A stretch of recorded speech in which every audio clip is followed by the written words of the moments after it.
আজকে রান্না করব পটল সরিষা দিয়ে। এটা খেতে আমার পরিবারের সবাই ভীষণ পছন্দ করে। পটলের সিজন আসলেই আমার মা মাঝে মধ্যে এই পটল সরিষা দিয়ে রান্না করে, আর সাথে মসুরের ডাল থাকে।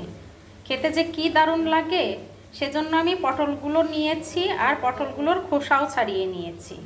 আর ধুয়ে এখন আমি লবণ হলুদ মেখে নেব। লবণ হলুদ মাখবো, তারপর ভেজে নেব তেলে। কড়াইতে তেল গরম হয়ে গেছে, এখন আমি এক এক করে পটলগুলো ভেজে নেব।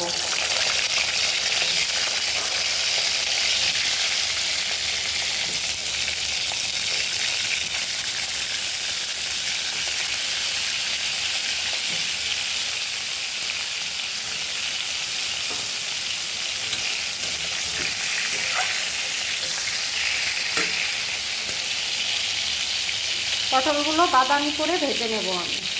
পটল ভাজা হতে হতে আমি এদিকে সরিষাগুলো বেটে নেব।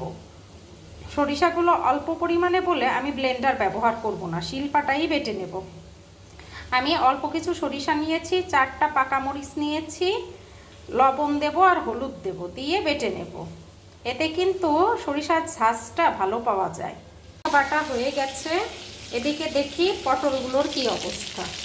আমার পটলগুলোও কিন্তু বাদামি করে ভাজা হয়ে গেছে। এখন আমি ঝোল দিয়ে দেব। আমি কিন্তু এই রান্নায় কোনো পেঁয়াজের ব্যবহার করিনি। এই যে ঝোল দিয়ে দিচ্ছি।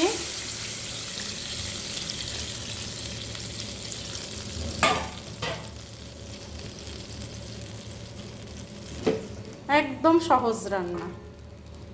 মসুরের ডালের সঙ্গে এই পটল সরিষা দিয়ে খেতে খুবই দারুণ লাগে। নাকে একটা ঝাঁজ এসে লাগে সরিষার।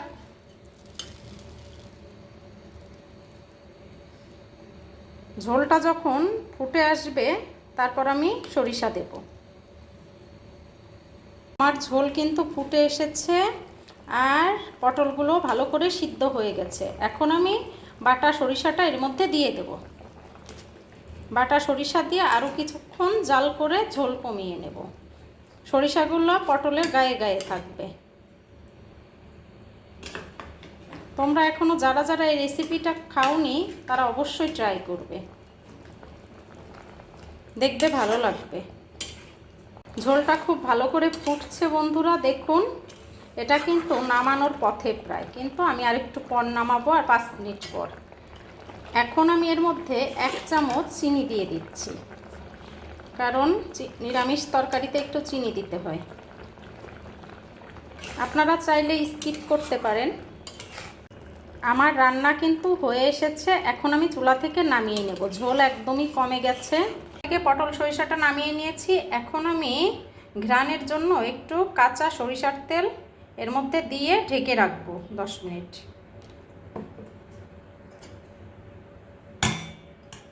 আমার রান্নাগুলো আপনাদের কাছে কেমন লাগে বন্ধুরা, অবশ্যই লাইক কমেন্টে জানাবেন। আর অবশ্যই এই রেসিপিটা যারা খাননি বাসায় ট্রাই করে দেখবেন। সবাইকে টাটা, বাই বাই, আর অসংখ্য ধন্যবাদ।